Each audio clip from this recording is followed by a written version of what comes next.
요한복음 1장 11절 12절 말씀 알고 계신가요? 요한복음 1장 11절 12절. 정훈이 얼른 찾아야지.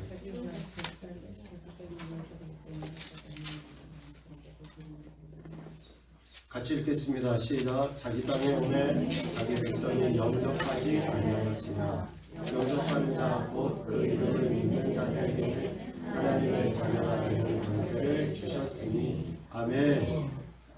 이 요한복음 1장 11절 12절 말씀은 신앙생활에 가장 대표적으로 요한 3장 16절 말씀을 대표적으로 우리가 알고 있는 말씀이 방송하는 말씀이죠. 누구를 영접해야 됩니까? 누구를? 네? 어디 예수라고 나왔죠? 예수라는 글자가 11절 12절 어디 있어요? 네? 누구를 영접해야 돼요?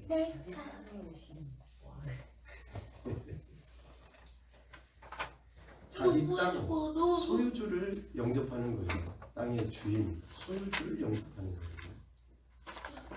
즉 백성과 나라의 주인이신 왕을 영접하는 거예요.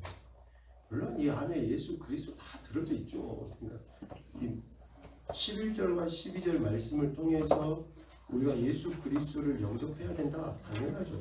근데 이제 예수 그리스도가 누구이신가? 어떤 분이시고 나와 내가 지금 그분과 어떤 관계를 맺고 살아가야 하는가? 라는 것은 그냥 단순히 예수 그리스도로 이야기할 수 있는 게 아니라 구체적으로 지금 성경에서는 말씀하고 있기 때문에 그렇죠. 백성과 나라의 주인이신 왕, 땅의 소유주를 영접해야 하는 거예요. 그럼 영접하는 자와 동일한 의미는 무엇이라고 지금 기록되어 있어요? 그렇죠. 영접하는 자와 동일한 의미는 그 이름을 믿는 자가 영접하는 겁니다. 그러니까 우리가 영접했다라고 하니까 안녕하세요 들어오십시오 이게 영접이 아니고 뭐예요? 믿는 거예요. 믿는 거. 예수님을 아니면 왕을 영접했다고 하는 것은 내가 그분을 전적으로 믿는 것을 영접했다라고 해요. 그러면 영접하는 자에게 주어진 즉 그 이름을 믿는 자에게 주어진 보상이 뭡니까? 자녀가 되는 권세. 이게 보상이에요. 보상. 어떤 행위에 대해서 보상이 주어지잖아요. 우리가 자기 땅의 소유주이신 왕 그분을 영접해 드리면 그 이름을 믿으면 자녀가 되는 권세를 보상으로 우리에게 주신다라고 이야기해요. 그래서 결국 11절과 12절 말씀을 통해서 자녀와 동일한 의미는 무엇으로 우리가 유추해 볼 수 있습니까? 백성이라는 것으로 유추해 볼 수 있어요. 자, 신약에서는 자녀가 되는 권세라고 했죠. 구약에서는 하나님이 이스라엘을 애굽에서 건져내시고 그들을 하나님의 무엇으로 삼습니까? 백성으로 삼습니다. 그러니까 지금 자녀와 결국 동일한 의미는 뭐냐면요. 백성이에요. 백성. 그래서 그분이 이 땅에 왕으로 자기 땅의 왕으로 오셨고 그분을 영접해 드리고 그분을 믿는 사람들은 결국 그분의 백성이에요. 구약의 표현을 하는 거예요. 신약적으로는 자녀라고 이야기하는 거죠.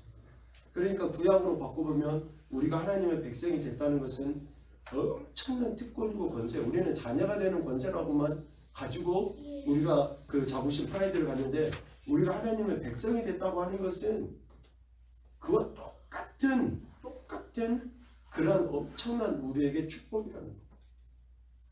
백성이니까 뭐 왕의 그런 신하로서 좀 그런 게 아닌가? 아니에요. 절대 그렇지 않습니다. 백성이라는 그 존재는 우리가 하나님의 자녀라는 그 존재하고 똑같아요. 그래서 우리가 하나님 나라 백성이라고 하는 것은 엄청난 축복 축복인 것입니다.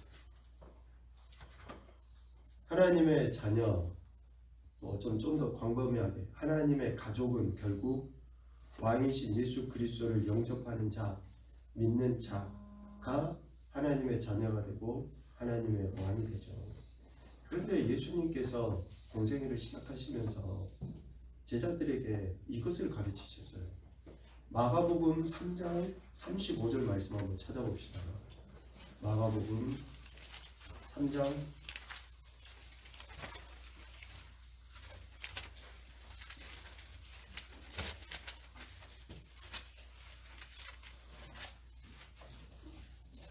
하나님의 자녀 또 하나님의 가족은 결국 왕이신 예수 그리스도를 영접하고 믿는 자가 이러한 자녀 가족이 되는 거죠. 마가복음 3장 35절입니다. 시작. 누구든지 하나님의 뜻대로 행하는 자가 내 형제요 자매요 어머니이니라. 아멘. 형제 자매 어머니를 가족이라고 할 수 있죠. 그러면 그 가족은 하나님의 가족은 어떻게 되는 겁니까? 하나님의 뜻대로 행하는 자가 형제요, 자매요, 어머니, 가족이 되는 거예요. 가족이. 그러면 여기에서 하나님의 뜻대로 행한다라고 할 때 하나님의 뜻이 뭐냐? 요한복음 1장 12절 말씀으로 이제 다시 돌아갈 수 있어요. 하나님의 뜻이 뭐예요? 그럼 하나님의 뜻이. 하나님의 뜻은 요한복음 1장 12절 말씀처럼 영접하는 것이 하나님의 뜻이에요. 예수 그리스도를 믿는 것이 하나님의 뜻이라고요. 우리는 그 하나님의 뜻을 엄청 거창한 것으로 이야기하고 또 일반의 세상의 사람들이 생각하지 아니하는 소위 거룩한 것을 하나님의 뜻이라고 우리가 단정적으로 여기기 쉬운데 가장 원초적인 하나님의 뜻은 뭐냐면요. 왕이신 하나님이신 그분을 영접하고 그분을 믿는 것이 하나님의 뜻이에요. 내가 진짜로 그분을 나의 구원자 나의 왕으로 믿고 내가 그분의 자녀고 그분의 백성이라고 하는 이 정체성을 확신하는 것이 내가 확신하는 것이 그러니까 믿음에 의해서 내 안에 확신이 들고 그렇게 살아가는 것이 결국은 하나님의 뜻을 이루어드리는 거예요. 여러분들이 예수님을 그래서 제대로만 믿으면 하나님의 뜻 우리가 이루어가면서 사는 거예요. 내가 어떤 일들을 해서 뭔가 눈에 보이는 그런 실적들이 나타나서 하나님의 뜻을 이뤘다가 아니라 어떤 직분과 직책을 가져서 내가 하나님의 뜻을 이룬다가 아니라 예수 그리스도를 믿는 것 자체가 우리는 지금 하나님의 뜻을 이루고 있고 지금도 이뤄가고 있는 거죠. 이것을 성경에서는 우리에게 계속 가르쳐 주십니다. 오늘 우리가 하나님의 뜻을 이뤄드리기에 가장 먼저 해야 될 것이 그래서 예수 그리스도의 그 이름을 믿는 것. 좀 여기에다가 추가를 그냥 하자 그러면 추가를 해본다 그러면 제대로 믿는 것, 제대로 믿는 것. 예수 그리스도의 그 이름을 믿는 것, 영접하는 것이 하나님의 뜻인데 뜻대로 행하는 건데 좀 추가를 해보면 좀 제대로 믿자라는 거예요. 제대로. 그럼 제대로 믿으려고 한다. 그러면은 저는 이 제대로 믿으려고 한다라고 할 때의 그 믿음을 로마서 10장 17절 말씀을 생각해봤어요. 로마서 10장 17절. 우리 은준이 한번 큰 소리로 읽어보자. 내 눈을 안 쳐다보면 다음 주에도 시킬 거야. 로마서 10장 17절 은준아 큰 소리로 읽어줘. 여기 앞에까지 들리게. 시작. 믿음은 들음에서 나며 들음은 그리스도의 말씀으로 말미암아. 아멘. 믿음은 들음에서 나고 들음은 그리스도의 말씀으로 말미암다 했잖아요. 그러니까 결국 믿음은 뭐예요? 예수 그리스도의 말씀을 듣는 거예요. 그러니까 우리가 제대로 예수님을 영접하고 제대로 믿기 위해서는 뭐가 있어야 됩니까? 그분의 말씀을 들어야지 돼요. 들어야지. 그분의 말씀 우리가 들을 때에 제대로 믿게 되고 그 제대로 믿음을 통해서 우리가 하나님의 자녀고 가족이라는 그 정체성을 드러내 보일 수 있어요. 그러니까 내가 내 자신을 드러내 보이는 것은 결국 예수님의 말씀을 나를 통해서 나타내 보일 때 나를 드러내는 거예요. 나라는 존재가 육적인 내가 아니라 인간 한 개인의 내가 아니라 하나님의 자녀로서의 나를 드러내 보일 수 있게 돼요. 그러려면 그분의 말씀을 듣고 그분의 말씀이 지금 내게 어떻게 하라고 하시는지 즉 제대로 믿는 믿음이 있을 때에 나의 정체성을 이런 세대 속에서 드러내 보이게 되는 거죠. 그래서 오늘 하나님 계속 강조하고 있지 않습니까? 뭐 이전에도 그랬지만 하나님의 말씀을, 예수님의 말씀 우리 삶의 기준 삼고 살아가야 돼요. 그 말씀이 나를 통해서 드러나 보여질 때 말씀도 능력이 있다는 것이 증명되어지고 또 그 말씀을 내 삶의 기준 삼고 살아갈 때 내가 하나님의 백성이고 자녀라는 정체성도 드러내 보일 수 있게 돼요. 자녀고 백성이라는 것이 특권이라고 이야기했잖아요. 권세라고 이야기했어요. 그럼 특권과 권세를 어떻게 누릴 수 있어요? 뒷짐 짚고 다니면 권세를 누려요? 하면 권세를 누리냐고요. 내가 하나님의 백성이네 성경책 끼고 다니면 그게 권세를 누리는 거냐고요. 그게 권세를 누리는 게 아니라 뭐가 권세를 누리는 거예요? 자녀와 백성의 권세를 누리는 것은 말씀대로 살아갈 때 자녀의 권세를 누리는 거예요. 아멘. 졸리니까 아멘을 안 하시죠. 아니 우리가 자녀와 백성의 권세를 뭐 어떻게 누리냐고요. 어떻게? 아니 목사면 그 권세를 누리는 거고 장로고 뭐 그런 직분자면 권세를 누리는 거예요? 그게 누리는 게 아니고 권세는 영접하면 얻는다 했잖아요. 그러니까 그렇게 해서 우리는 다 권세를 가졌어요. 그럼 권세를 누리는 것은 그분의 말씀을 내 삶에서 살아내는 것으로 우리가 권세를 누리는 거예요. 그러니까 늘 하나님의 말씀을 우리가 귀담아서 듣고 지금 그 말씀이 내게 어떻게 살라라고 하시는지 잘 예의주시해서 그 말씀을 내 삶에서 살아낼 때에 히브리서 기자가 이야기했잖아요. 혼과 관절과 골수를 찔러 쪼개기까지 하는 능력의 말씀, 어떤 칼보다도 예리한 그 말씀이 내 영혼뿐만 아니라 내 삶의 지경을 그렇게 새롭게 해주시는 그런 은혜를, 권세를 누리는 거예요. 누리는 거예요. 뭐 신분증처럼 증명서처럼 자격증처럼 그렇게 권세가 주어지는 게 아니에요. 그래. 그러니까 말씀대로 좀 살아야지 돼. 그렇게 우리가 못하지만 그렇게 막 하려고 은혜를 구하고 목부림을 쳐야지 우리가 이 권세를 누리는 거예요. 오늘은 우리가 하나님의 이 가족에 대해서 이야기를 하려고 합니다. 앞서 이야기한 것처럼 예수님을 나의 구원자, 왕으로 영접한 사람은 뭐가 되는 거예요? 하나님의 자녀가 돼요. 여러분은 이제 누구의 가족에 속해 있습니까? 하나님의 가족에 속해 있습니다. 이 세 가족의 가장인 아버지는 누굽니까? 하나님. 그래서 요한복음 1장 11절과 12절 말씀을 통해서 우리가 하나님의 자녀라는 하나님의 백성이 하나님의 가족이 되었다라고 하는 것을 확신하게 돼요. 왜? 영접했다, 믿었다고 우리가 고백하고 그렇게 살아갑니다. 자, 앞에 그림이 1, 2, 3으로 이렇게 한번 해봅시다. 자녀가 아무리 못나고 악해도 아버지는 그 자식을 사랑하며 돌보죠.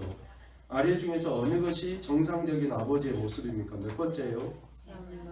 아빠 배고파요. 그러는데 아빠가 그냥 돌멩이나 주든지 뱀이나 주든지 이렇게 하는 아빠가 이 세상에 어디 있습니까? 그 아빠는 아들을 미워하는 거나 마찬가지. 그러니까 그럼 아들을 미워하니까 이거나 먹고 뭐 돌멩이나 먹으라. 그렇게 정훈이는 엄마가 우리 정훈이를 사랑하시는 것 같아요? 네. 왜? 엄마 저 먹여 살리려고 밥도 열심히 만들잖아요. 참 너무 열심히 잘 만드셔서 좀 걱정이다. 그것도 맛있게 잘 만드셨죠. 저도 엄마가 좀 걱정이 될 때가 있었어요. 네.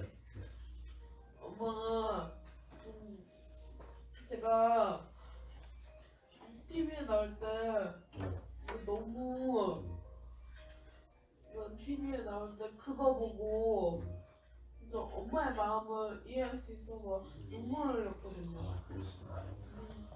정훈이가 이제 엄마를 잘 도와주고 엄마를 도와주는 것은 너무 맛있는 것도 많이 먹지 않는 것도 도와주는 거야. 네.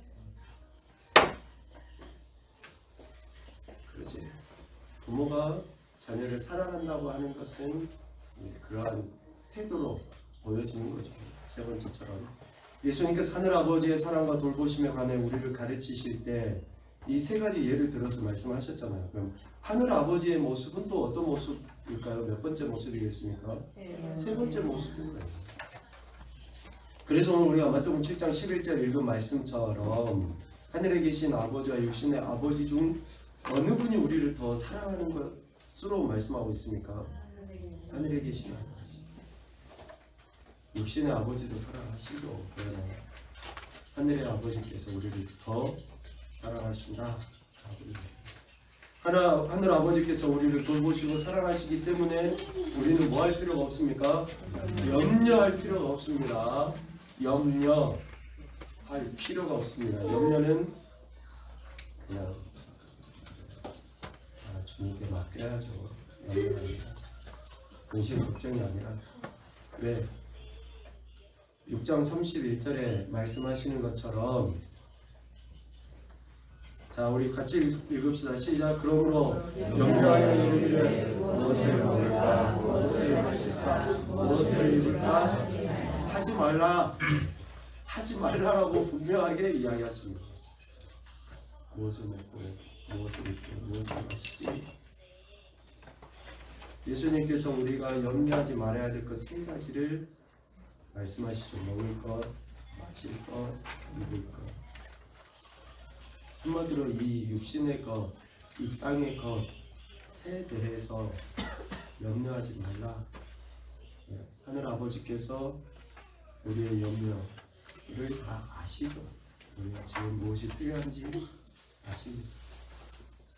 어떻게 이런 것들에 대해 염려하지 않고 살 수 있는가? 예수님께서 왜 염려하지 않아도 되는지 그 이유를 말씀해 주셨죠. 마태복음 6장 32절 말미에 이야기하십니다. 같이 보겠습니다. 너희 하늘 아버지께서 이 모든 것이 너희에게 있어야 할 줄을 아시느니라. 아멘. 이 모든 것이 라고 하는 것을 좀 주의 깊게 묵상을 하셔야지 돼요. 이 말씀처럼 하늘 아버지께서 이 모든 것이 그러면 남들과 비교해서 뒤처지지 않을 정도의 모든 것, 또 내가 필요한 숫자적인 양적인 그 모든 것이라고 이해하셔서는 안 됩니다. 이 모든 것이 있어야 할 줄을 아시느니라고 할 때에 이 모든 것은 양적인 것이나 다른 사람과 비교해서의 그 모든 것이 아니에요. 우리 각 개개인에 있어서의 모든 것입니다. 이 모든 것도 기준이 내가 아니에요. 내가. 아니 욕심 없는 사람이 어디 있어요?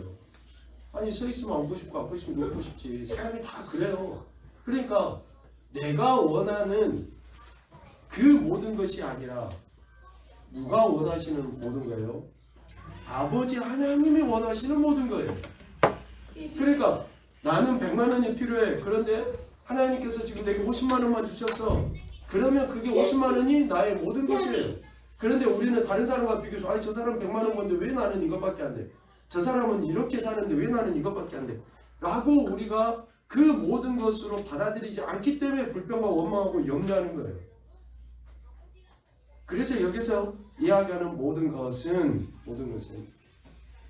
내 관점의 모든 것도 아니고 다른 사람과 비교해서 모든 것도 아니라 하나님 아버지 보시기에 모든 것이에요. 그것을 우리 각자에게 하나님이 허락하십니다. 우리는 그것을 아멘하고 받아들여야지 돼요. 그래야 할 때 염려가 없어져요. 그렇게 하지 않으면 염려가 생겨요. 왜? 비교가 하게 되거든요. 사람들. 하나님의 자녀들이 이러한 것들에 대해 염려할 필요가 없는 이유는 이 모든 것이 우리에게 있어야 할 줄을 하늘 아버지께서 아시기 때문입니다. 내 삶에 내게 가장 적합한 게 무엇인지 하나님 아버지는 아시고 그것을 주셔요. 그만큼을 주십니다. 우리가 좀 양적인 것으로 또 우연히 남들과 비교해서 우리가 생각하기 쉬운데 그렇지 않습니다. 마태복음 6장 31절과 32절 말씀은 성경을 보면서 여러분 한번 기록을 해보십시오. 기록하는 것도 참 중요하니까. 마태복음 6장 31절 32절 믿음으로 아멘 하시면서 기록을 하셨으면 좋겠습니다.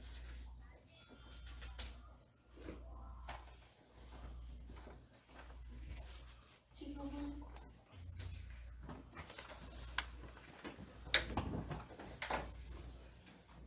자, 우리 한번 같이 읽읍시다. 시작. 그러므로 너희가 이르기를 무엇을 먹을까, 무엇을 마실까, 무엇을 입을까 하지 말라. 이는 다 이방인들이 구하는 것이라. 너희 하늘 아버지께서 이 모든 것이 너희에게 있어야 할 줄을 아시느니라. 아멘. 여러분 믿으십시오. 하나님 아버지는 우리를 자녀 백성 삼아주신 아버지 하나님은 여러분 이스라엘 백성의 그 여정을 봐보십시오. 애국에서 건져내시고 하나님이 그들에게 필요한 것을 주셔요. 만나와 메추라기를 주시고 반석에서 물을 나게 해주시고 그들의 삶에 필요한 것들을 하나님께서 그렇게 허락하시는 거예요.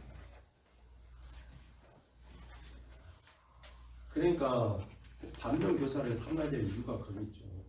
만나와 메추라기를 주시면 그냥 또 거기에 감사해야 되는데 거기에 대해서 불평하고 원망했던 이스라엘 백성들의 모습이 있었지 않습니까? 그러니까 좀 우리가 좀 신중하게 그렇게 하나님이 주신 은혜에 대해서 있는 그대로 받아들일 수 있는 그 믿음의 태도가 있어야 돼요. 만일 하나님의 자녀 중 어떤 사람이 먹고 입을 것이 부족한 처지에 놓이게 된다면 그는 먼저 어떤 생각을 해야 될까요? 그렇죠. 하나님이 해주실 것을 믿는 거예요. 지금 내게 좀 이런 것들이 부족하고 또 힘든 상황 가운데 있을 때 그러면 하나님이 공급해 주시는 것을 믿는다라고 할 때 이 믿음은 이제 뭘로 나타나야 되는 거예요? 말씀과 기도로 나타나야죠. 그냥 왜 똑같은 이야기를 하는 거야? 말씀과 기도로 나타나야죠. 아 믿는다고 하고 이거 벌리고 있으면은 떨어집니까 입속에? 기도해야죠. 그리고 또 말씀대로 순종하며 살아야죠. 그것이 결국은 뭐예요? 마태복음 6장 33절이에요. 같이 보겠습니다. 시작. 그런즉 너희는 먼저 그의 나라와 그의 의를 구하라. 그리하면 이 모든 것을 너희에게 더하시리라. 아멘. 그의 나라와 그의 의를 구하는 거예요. 기도하는 거고 하나님 말씀대로 하나님의 뜻대로 살아가는 거예요. 그리하면 우리에게 꼭 있어야 될 것들, 필요한 것들을 하나님께서 더해주시고 채워주신다라고 말씀하십니다. 우리에게 공급해 주실 하나님을 믿는다고 하는 것은 믿고 뒤짐지고 앉아있는 것이 아니에요. 또 여러분들이 직장이 있다든지 또 어떤 일을 하고 있으면 그 주어진 일을 열심히 하는 거예요. 최선을 다해서. 네. 그런 일을 하면 하나님께서 우리에게 공급을 해주셔요. 근데 믿는다고 하고 직장생활도 게을리하고 또 이런 신앙생활도 게을리하고 있으면 그것이 믿는 게 아니죠. 그러니까 그런 삶의 현장에서 신실함을 나타내 보이는 거예요. 그것이 믿는 겁니다. 결론적으로 예수 그리스도를 영접하는 것, 믿는 것으로 우리는 자녀가 되죠. 이렇게 자녀된 인생에 대해 하나님 아버지는 책임져 주셔요. 책임져 주셔요. 새벽에 말씀을 나누면서 백성과 왕이신 이스라엘과 하나님과의 그 관계를 이야기하면서 언약 관계라고 이야기했잖아요. 이 언약 관계의 그 관계의 보증은 생명이에요. 생명. 하나님께서도 이스라엘 백성을 하나님의 백성 되게 하시기 위해서 생명을 담보로 하시고 이스라엘 백성도 하나님 하신 말씀을 지키기 위해서 생명을 담보로 그 언약 관계가 체결이 되거든요. 이 언약 관계를 유지 발전시키기 위해서 하나님께서는 말씀을 하셨고 그 말씀을 통해서 이스라엘 백성이 듣고 순종하면 하나님 주신 복을 누리게 되고 불순종하면 저주를 받게 되는데, 그럼 하나님은 이 언약을 위해서 어떤 행태, 어떤 모습을 보이시냐면요, 들으셔요. 이스라엘 백성의 소리를 들으시고 이스라엘 백성에게 관심을 두셔요.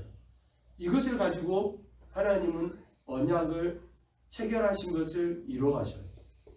그러니까 이스라엘 백성이 하나님 앞에 부르짖으면 그 음성을 들으시고 하나님이 그 말씀을 그대로 성취해 가시거든요. 그 관계예요. 그 관계. 오늘 우리도 마찬가지예요. 그래서 하나님이 우리에 대해 관심 갖고 계시다라고 하는 것을 우리가 어떻게 해요? 하나님은 우리의 기도를 들으시고 우리 삶 가운데 은혜를 베풀어 주시고, 우리는 그 말씀에 순종하는 것을 통해서 하나님이 나의 아버지시고 나의 왕이심을 우리는 드러내버려요. 그래야 할 때에 오늘 말씀처럼 우리가 이 땅의 것으로 염려나 근심이 아니라 오히려 하나님께서 주신 그런 은혜들 속에 우리 삶이 그렇게 아름답게 세워져 가는 거죠. 여러분 축복합니다. 우리는 백성이고 자녀입니다. 자녀요 백성의 정체성은 말씀에 대한 태도로 나타내 보일 수 있습니다. 그러한 자들에게 복 주시는 그런 하나님 아버지를 늘 경험하며 살아가는 귀한 복된 인생들이 되시기를 주님의 이름으로 축복합니다. 아멘.